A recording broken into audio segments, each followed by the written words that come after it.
नमस्कार दर्शकों, मैं डॉक्टर अंशुल शर्मा आप सभी का स्वागत करता हूं हमारे आज के इस विशेष कार्यक्रम में। दर्शकों, इस महीने की 12 तारीख यानी 12 जून 2023 हिमाचल प्रदेश विधानसभा एक इतिहास रचने जा रही है। ऐसा पहली बार होगा जब विधानसभा सत्र का एक पूरा दिन विशेष बच्चों के द्वारा, जो कि स्कूलों से चिन्हित किए गए हैं, स्कूलों से चुनाव करके आए हैं, उनके द्वारा एक पूरा सत्र, पूरा दिन चलाया जाएगा। और इसी कुछ विषय पर बात करने के लिए हमारे साथ उन चुनिंदा बच्चों में से कुछ बच्चे आज स्टूडियो में जुड़ चुके हैं। चलिए मैं उन सभी का परिचय आपसे करवा दूं। हमारे साथ स्टूडियो में इस वक्त हमारी पहली मेहमान जो हमारे साथ जुड़ चुकी हैं वो हैं गवर्नमेंट सीनियर सेकेंडरी स्कूल टूटू से मिशेल। नमस्कार। हमारी दूसरी मेहमान हैं DAV public school new Shimla की निवेदिता जस्टा। नमस्कार। और हमारे साथ स्टूडियो में हमारी तीसरी मेहमान हैं government senior secondary school Phagli की आरती। नमस्कार। आप तीनों का हमारे इस कार्यक्रम में बहुत बहुत स्वागत है। चलिए कार्यक्रम की शुरुआत करते हैं। सबसे पहले तो मिशेल, मैं आपसे जानना चाहूँगा कि आपको इस कार्यक्रम की जानकारी कहाँ से मिली, या ये कहें कि इस पूरे कार्यक्रम में भाग लेने की प्रेरणा कहाँ से मिली? मुझे इस कार्यक्रम की जानकारी मेरे विद्यालय से मिली। मेरे विद्यालय में आई एक जर्नलिस्ट के द्वारा मुझे इस कार्यक्रम के बारे में बताया गया तथा मेरे अध्यापकों के द्वारा मुझे इस कार्यक्रम में भाग लेने की प्रेरणा दी गई। जी मिशेल, मैं आपसे जानना चाहूँगा कि जैसा कि ये एक वीडियो प्लेटफॉर्म था, पहले आपको वीडियो भेजनी थी, उसके बाद आपका सिलेक्शन हुआ है। मैं जानना चाहूँगा उस वीडियो में आपने क्या कुछ मुद्दों को उठाया था जिसकी वजह से आपकी सिलेक्शन हुई है? मैं एक छात्रा हूं और मैंने उस वीडियो में शिक्षा से संबंधित कुछ मुद्दे उठाए थे कि शिक्षा में कौन कौन से बदलाव किए जाने चाहिए। जी मेरा अगला सवाल रहेगा निवेदिता से। निवेदिता, आपको इस कार्यक्रम के बारे में कहाँ से पता चला और आपने जो वीडियो भेजा था उसमें क्या कुछ पॉइंट्स आपने बताए थे? मुझे इस कार्यक्रम के बारे में मेरे पेरेंट्स से पता चला और मैंने उस वीडियो में एचआरटीसी मिनिस्टर के बारे में बताया था कि मैं बसेस के लिए मैं क्या कर सकती हूँ, इलेक्ट्रिक बसेस के लिए मैं क्या करूँगी और जो बसेस हैं उनको एडवांस कैसे किया जा सकता है। जी बहुत बढ़िया। आपसे भी मैं यही जानना चाहूँगा आरती कि आपको इस कार्यक्रम के बारे में कहाँ से पता चला और आपने क्या कुछ ऐसे पॉइंट्स सुझाए थे जिसकी वजह से आपका चयन हुआ? जी, मुझे डिजिटल बाल मेला के बारे में मेरे विद्यालय में मेरी शिक्षिका से पता चला था। उन्होंने मुझे बताया कि एक नई वेबसाइट आई है डिजिटल बाल मेला, आपको उस पर 2 मिनट की वीडियो डालनी है। तो मैंने उस पर अपनी वीडियो अपलोड की और उसके बाद मेरा सिलेक्शन हो गया। और मैंने अपनी वीडियो में बताया था समान नागरिक संहिता के बारे में बताया था और मैंने उसमें बताया था कि जो धर्म है वो समान होने चाहिए और कानून है उनमें समय समय पर बदलाव होने चाहिए। जी बहुत अच्छे पॉइंट्स आपने उसमें दिए। निश्चित तौर पे इन्हीं पॉइंट्स पे आप सभी लोगों का सिलेक्शन भी हुआ होगा। मेरा अगला प्रश्न रहेगा आरती आपसे कि अभी तो आपका पोर्टफोलियो डिसाइड नहीं हुए हैं इस कार्यक्रम के लिए। अगर आपको खुद से कोई मिनिस्ट्री चूज़ करनी हो, अगर आप खुद से चाहें कि मैं ये मिनिस्ट्री लेना चाहूँगी, तो आपकी चॉइस कौन सी रहेगी और क्यों रहेगी? सर, अगर मैं विधानसभा विभाग में कुछ बनना चाहूँगी तो मैं पर्यटन मंत्री बनना चाहूँगी।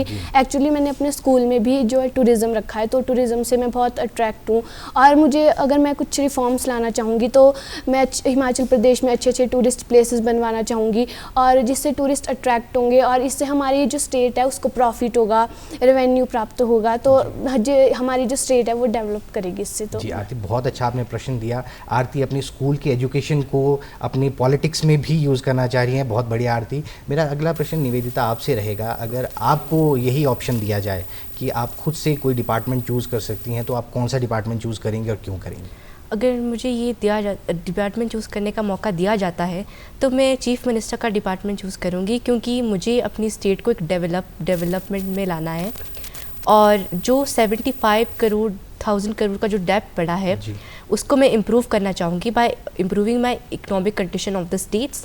और जो बैकवर्ड एरियाज़ है उसको मैं आगे लाना चाहूँगी ताकि जो हमारी स्टेट है वो थोड़ी डेवलप हो सके और यहाँ के जो टूरिस्ट है वो हिमाचल प्रदेश की तरफ से ज़्यादा अट्रैक्ट हो सके। जी निश्चित तौर पर दर्शकों, मैं ज़रूर ये कहना चाहूँगा कि इतनी छोटी सी उम्र में इन्हें हमारे स्टेट्स के बारे में पूरा पता है, कितना रेवेन्यू हम जनरेट कर रहे हैं, कैसे रेवेन्यू जनरेट किया जाएगा। तो ये ज़रूर कहा जा सकता है कि हमारा प्रदेश है उसका आगे का भविष्य सही में बहुत अच्छे हाथों में जाने वाला है। मैं इसके लिए आपको बधाई देता हूँ निवेदिता।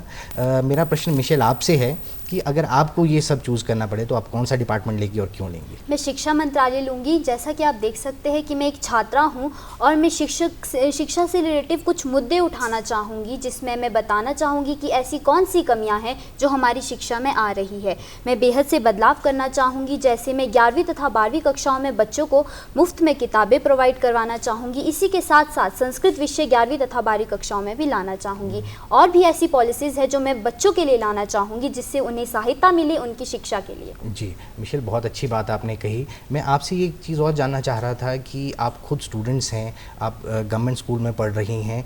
इस समय आपको क्या लगता है कि बच्चों के पास, खासकर छात्राओं के लिए शिक्षा में क्या कुछ चुनौतियां हैं? आपको क्या लगता है कि क्या ऐसे रिफॉर्म्स आप उन चुनौतियों के लिए ला सकती हैं? तो मैं चाहूँगा कि आप हमें पहले ये बताएं कि किस तरह की डिफ़िकल्टीज़ हैं, चुनौतियां हैं जो छात्राएं स्पेसिफिकली इन स्कूलों में फेस कर रही हैं।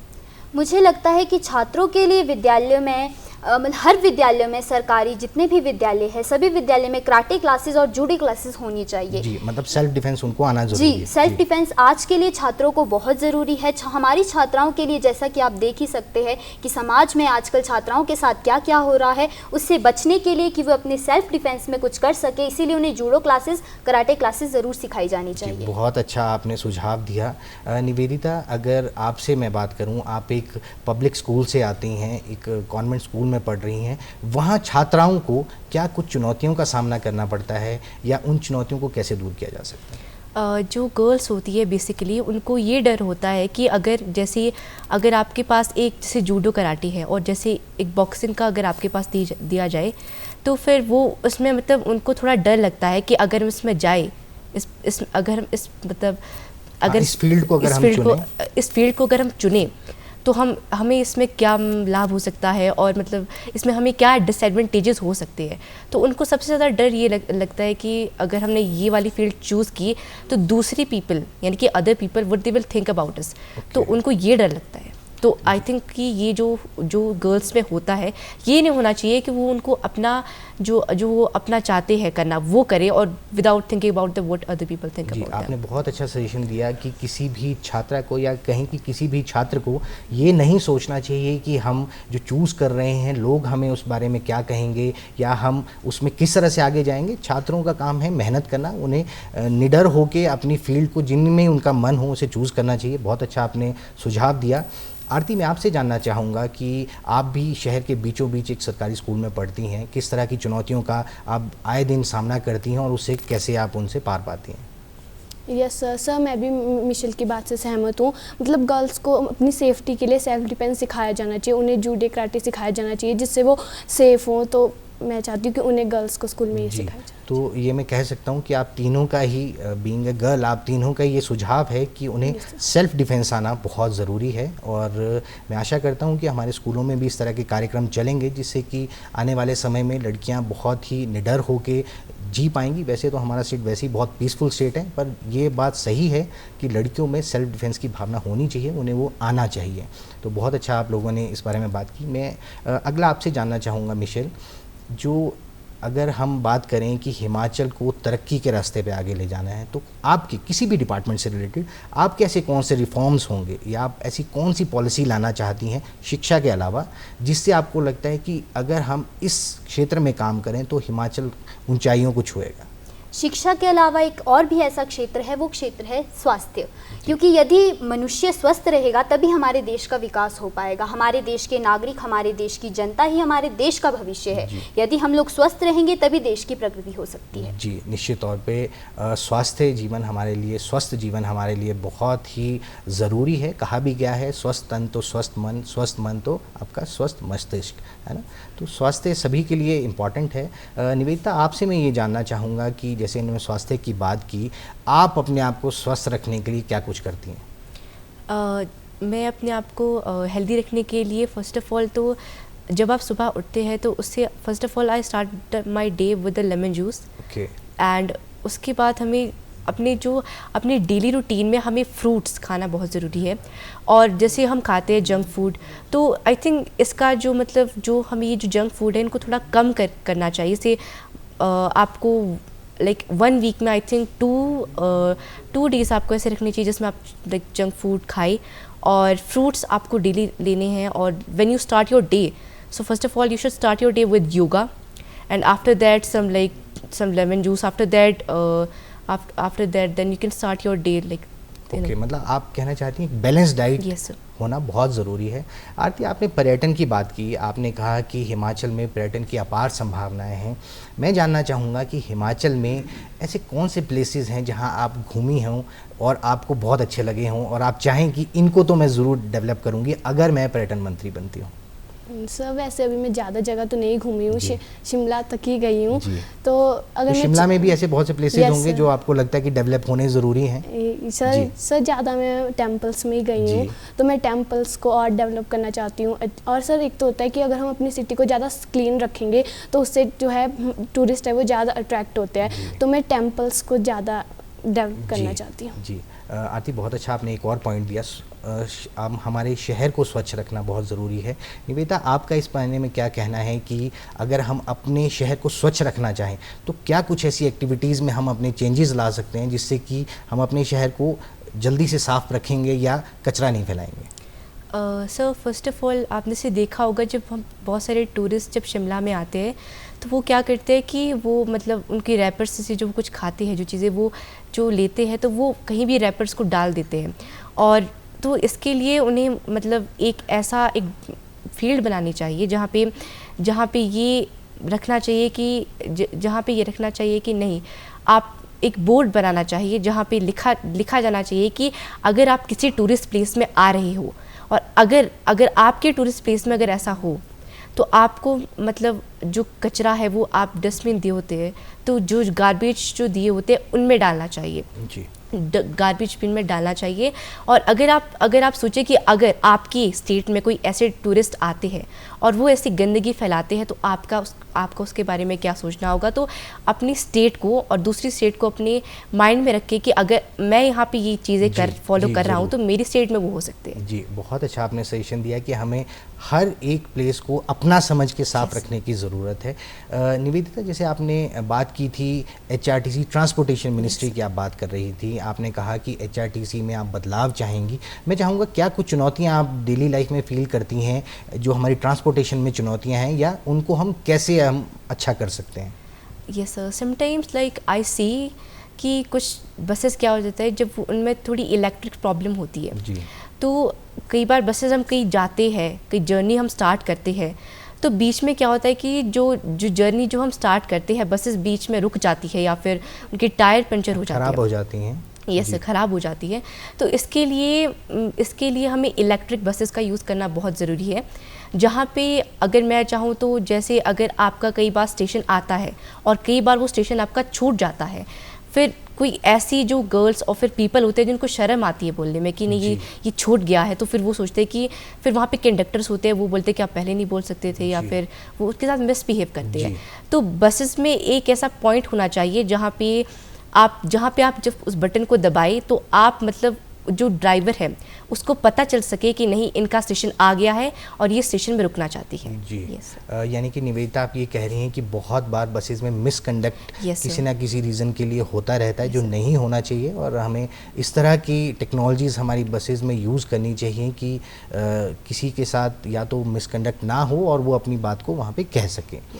मिशेल, मेरा आपसे ये प्रश्न रहेगा, जैसे आरती ने भी बात की कि टूरिज़्म को बढ़ावा देना बहुत ज़रूरी है हिमाचल में और हम नए डेस्टिनेशन पॉइंट्स हमें बनाने चाहिए। मैं आपसे जानना चाहूँगा, आप हिमाचल में कहाँ कहाँ घूमी हैं या कौन से ऐसे डेस्टिनेशन पॉइंट्स हैं जो आपको पसंद है या आप उनको डेवलप करना चाहती हैं? ज़्यादातर मैं हिमाचल में कहीं नहीं घूमी हूँ, पर जितना मुझे लगता है मैं शिमला तक घूमी हूँ। और हमारे साइड यानी कि रामपुर क्षेत्र में एक जगह आती है जिसका नाम मतलब मंदिर है, हाटकोड़ी का मंदिर है।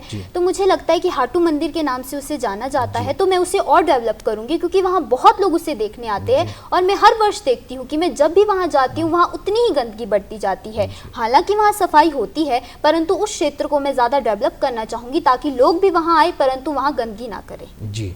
बहुत अच्छा आपने कहा कि हमें मंदिरों को साफ़ रखने की ज़रूरत है। आरती, मेरा प्रश्न आपसे रहेगा कि इस समय आप एक विधायकों की भूमिका में हैं। 12 तारीख को आप लोग विधायक बनेंगे और बाकायदा इस हमारे प्रदेश के लिए कार्य करेंगे एक दिन के लिए। मैं जानना चाहूँगा कि जो यूथ है, जो आप लोगों की एक जनरेशन है, वो किस तरह से अपनी आवाज़ बुलंद करे, यानी कि आपको किस तरह से अपनी मांगों को लेकर आगे बढ़ना चाहिए, उस विषय में कुछ आपसे जानना चाहूँगा कि किस तरह का कॉन्फिडेंस एक यूथ में होना चाहिए आज की डेट में। यस सर, मतलब जब हम पार्लियामेंट में जाएंगे तो सर हमें हर एक मुद्दा वहाँ पे उठाना है, और सर बच्चों के माध्यम से जो हमारे मिनिस्टर्स हैं वो ज़्यादा उसको अंडरस्टैंड करेंगे।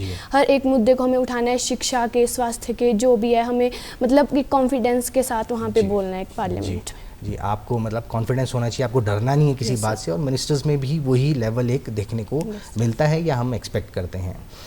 मेरा प्रश्न निवेदिता आपसे रहेगा कि जैसे हम बात करें कि आप अभी विधायक हैं, आप हिमाचल के विधायक हैं, आप हिमाचल की राजनीति को रिप्रेजेंट कर रहे हैं, तो क्या आप निकट भविष्य में, अपने फ्यूचर में भी ये समझते हैं कि आप राजनीति में आना चाहेंगे, और अगर आना चाहेंगे तो क्यों, और अगर नहीं आना चाहेंगे तो क्यों नहीं आना चाहेंगे? मैं राजनीति में आना चाहूँगी। बाय द वे, अगर मैं एम के बारे में बात करूँ तो मेरा एम एक IAS ऑफिसर है। अगर मुझे वो अपॉर्चुनिटी नहीं मिलती है तो मैं पॉलिटिक्स में आना चाहूँगी, ताकि मैं अगर मैं पॉलिटिक्स में आऊँगी तो ताकि मैं अपनी स्टेट को एक डेवलप स्टेट बना सकूँ, और जो बैकवर्ड एरियाज़ है और उनको और डेवलप कर सकूँ, और जैसे हमारी इकोनॉमिक कंडीशंस है उनको मैं आगे ला सकूँ। और कुछ लोग ऐसे हैं जो कि पिछड़े हुए हैं, उनको टेक्नोलॉजी के बारे में कोई ज़्यादा पता नहीं है, तो वहाँ पे हर एक तहसील और हर एक प्लेसेस को वहाँ पे मैं डेवलप कर सकूँ उसको, और उनकी जो मेरी बातें हैं उन तक पहुँचा सकूँ ताकि वो डेवलप हो सके। और जैसे कि हर एक तहसील में स्कूल बना सकूँ, और जैसे कई बार होता है कि हॉस्पिटल्स होते हैं और वहाँ पे उतनी सारी कंडीशंस नहीं होती, उतनी सारी वहाँ पे वो फैसिलिटीज़ नहीं होती है। जैसे कि अगर मैं अपनी बात करूँ, अपनी तहसील की बात करूँ, तो वहाँ पे एक हॉस्पिटल है, वहाँ पे कुछ ऐसा है कि वहाँ पे मशीन्स नहीं है, जैसे MRI, CT स्कैन, एक्सरे। तो वो जो मशीन्स हैं उनके लिए हमें शिमला के लिए विज़िट करना पड़ता है, और बीच में ऐसा हो सकता है कि अगर आपको कोई सीरियस पेशेंट है और उसको कोई बीमारी हो जाती है बीच में, तो I think it takes 4 hours, a lot of like time to go Shimla. तो आई थिंक वहाँ पे इतनी सारी फैसिलिटीज़ मैं प्रोवाइड करूँगी हॉस्पिटल्स में, ताकि वो जो एरिया है डेवलप हो सके। और स्कूल्स में से इंग्लिश होगी, तो गवर्नमेंट स्कूल में इतना नहीं होता है कि वो इंग्लिश पे ध्यान नहीं देते हैं, तो मैं वहाँ पे इंग्लिश, यानी कि सब्जेक्ट जो इंग्लिश है उसको ज़्यादा इम्प्रूव करूँ, वहाँ पे स्कूल में एक सब्जेक्ट लाऊँ इंग्लिश। जी, यानी कि आप स्कूलों में डेवलपमेंट पे काम करना चाहेंगी, हॉस्पिटल्स की डेवलपमेंट में काम करना चाहेंगी। आप चाहती हैं कि नई मशीनरीज हर एक हॉस्पिटल में अवेलेबल हो, कि वहीं घर द्वार पे ही आपको वो सुविधा मिल सकें, घर के नज़दीक वो सुविधा मिल सकें। मिशेल, मैं आपसे जानना चाहूँगा कि अगर आपके भविष्य की बात करें तो आप राजनीति में आना चाहेंगी तो क्यों आना चाहेंगी? जी हाँ, मैं भविष्य में राजनीति में आना चाहूँगी, पर जैसा कि आप जानते हैं कि राजनेता तभी बन सकते हैं यदि जनता का सहयोग हो। यदि मुझे जनता का सहयोग नहीं मिल पाता है तो उस कंडीशन में मैं IPS ऑफिसर बनना चाहूँगी, क्योंकि मैं किसी भी रूप में बस देश की सेवा करना चाहती हूँ। जी, बहुत बढ़िया बात मिशेल आपने की, और जिस तरह से आपके तेवर हैं, मैं निश्चित तौर पे कह सकता हूँ कि आप राजनीति के लिए बनी हैं और आपका फ्यूचर इसमें ब्राइट होने वाला है। आरती, आपसे भी मेरा यही प्रश्न रहेगा कि आप क्या अपना फ्यूचर राजनीति में देखती हैं? अगर राजनीति में नहीं देखती तो आपका क्या एम है? सर, वैसे राजनीति में मेरी कुछ ज़्यादा रुचि नहीं है, तो सर मेरा वैसे लाइफ एम तो पुलिस ऑफिसर बनना है, बट सर मैं स्टार्टिंग से सर पुलिस की फील्ड में जाना चाहती हूँ, और सर मुझे अच्छा लगता है देश की सेवा के लिए सर मैं पुलिस में जाना चाहती हूँ। बट सर अगर नहीं होता तो सर जैसे मैंने आपको भी बताया टूरिज़्म मिनिस्टर, तो सर मैं उसमें जाना मतलब आपका भी से क्लियर है कि आप टूरिज़्म मिनिस्ट्री चाहती हैं अगर आप राजनीति में आएंगी। आप सभी ने बात की, जैसा कि आपने कहा आप में से 2 हैं जो पुलिस में जाना चाहती हैं, IPS बनना चाहती हैं, आप एडमिनिस्ट्रेटिव सर्विसेज में जाना चाहती हैं।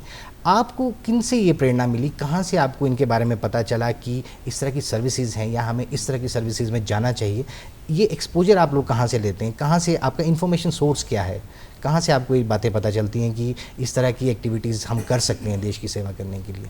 आप किन चीज़ों को पढ़ना पसंद करती हैं, कहाँ या इंटरनेट से आप क्या ऐसा देखती हैं कि आपको लगता है कि हमारी एजुकेशन में या हमारे नॉलेज में इंक्रीज़ होता है, तो वो मैं आपसे जानना चाहूँगा। बेसिकली मेरा फेवरेट सब्जेक्ट जो है वो संस्कृत और पॉलिटिकल है। पॉलिटिकल साइंस मुझे बहुत पसंद है, परंतु हमारे स्कूल में एक संस्था है जिसका नाम है भारतीय फाउंडेशन। उनके द्वारा समय समय पर हमें आके गाइड किया जाता है, तो उनके द्वारा ही मुझे बताया गया कि कितनी सारी अपॉर्चुनिटीज़ है लड़कियों के लिए या हमारे आने वाले भविष्य में बच्चों के लिए कितनी सारी अपॉर्चुनिटीज़ है। तो वहाँ से मेरा IPS का एम बना और पॉलिटिक्स में तो मुझे पहले से ही रुचि है। जी, बहुत बढ़िया। निविता, आपको इस तरह की इन्फॉर्मेशन कहाँ से मिलती है? इस तरह की information I read the newspaper. Okay. तो पहले तो मेरे फादर ने मुझे बताया था कि एक IAS एक ऐसी जॉब है जहाँ पे आप अपने नेशन को, अपनी कंट्री को सर्व कर सकते हो और उसको आगे ला सकते हो।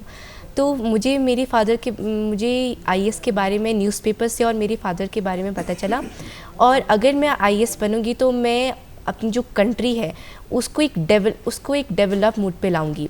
जैसे अभी तक हम देखते हैं कि अभी तक वहाँ पे सिर्फ बहुत सारे मिनिस्टर्स होते हैं, वो डेवलप कर रहे हैं। तो IAS बन के मैं भी अपनी कंट्री को सर्व करना चाहूँगी, ये मेरा एम है। आप मतलब पॉलिसी मेकर बनना चाहते हैं, आप हमारे देश के लिए नई पॉलिसीज़ लाना चाहते हैं। बहुत अच्छा आपका एम है। आरती, आप भी एक सरकारी स्कूल में पढ़ रहे हैं और हमने बहुत बार ऐसा सुना है कि लिमिटेड साधन होते हैं, मगर फिर भी मैं आपसे ये चाहूँगा कि आपको अपने सरकारी स्कूल के, आप जिस स्कूल में पढ़ रही हैं, कौन सी बातें अच्छी लगती हैं और किस तरह से वो आपके भविष्य को बनाने में काम कर रही हैं? सर, सबसे पहले तो सर मेरे टीचर है जो सर हमें इतना मोटिवेट करते हैं कि हमें तुम्हें, और सर वो हर एक चीज़ के बारे में बताते हैं कि लाइफ में आपको क्या करना है। तो सर अगर मैं उनको पुलिस के बारे में बोलती हूँ तो सर वो हर एक चीज़ बताते हैं कि आप इसमें ऐसे जा सकते हो, वो एग्ज़ाम दे सकते हो। तो सर जो है सब फर्स्ट ऑफ ऑल तो हमारे टीचर्स ही है जो हमें इन सब बातों के बारे में मोटिवेट करते हैं। जी, मतलब कहा जा सकता है कि सरकारी स्कूलों में जो टीचर्स हैं वो बच्चों के लिए पहले रोल मॉडल हैं जो उनका भविष्य बनाते हैं। मैं जाते जाते आप सभी से एक चाहूँगा कि अगर आप अपने किसी रोल मॉडल का नाम लेना चाहें या आप अपने रोल मॉडल के बारे में हमें बताना चाहें तो आप बता सकते हैं। आपके रोल मॉडल कौन हैं? वो कोई टीचर हो सकते हैं या कोई बड़े एमिनेंट पर्सनैलिटी हो सकती हैं। मैं चाहूँगा आप अपने रोल मॉडल के बारे में बताएं। पहले मेरे जीवन में जो मेरा रोल मॉडल है वो है मेरी प्रिंसिपल है जिनका नाम है डॉक्टर ऋषिमा राणा। इसी के साथ मेरे माता पिता तथा मेरे विद्यालय के सभी अध्यापक, इसी के साथ जो मेरे मित्र हैं वो भी मुझे बहुत एनकरेज करते हैं। जी, निवेदिता, आपके रोल मॉडल कौन है? मेरे रोल मॉडल मेरे पेरेंट्स हैं, क्योंकि वो मुझे बहुत इनकरेज करते हैं। जैसे IAS ऑफिसर की मैंने बात की तो उन्होंने ही मुझे बताया था कि एक UPSC की एग्ज़ाम है और IAS एक ऐसी जॉब है जो कि आप अपनी कंट्री को सर्व कर सकते हो, उसके लिए कर सकते हो। तो आई थिंक जो मेरे पेरेंट्स हैं और जो मेरे टीचर्स हैं, मेनली शकुंतला जग्गी, जब मैं यहाँ पे पहली बार शिमला में आई थी तो उन्होंने मुझे ये सब सारे बारे में बताया था, मुझे एनकरेज किया था स्टडीज़ के ऊपर। तो फर्स्टली तो मेरे पेरेंट्स हैं, उसके बाद मेरी टीचर है। जी, आरती, आपके रोल मॉडल कौन है?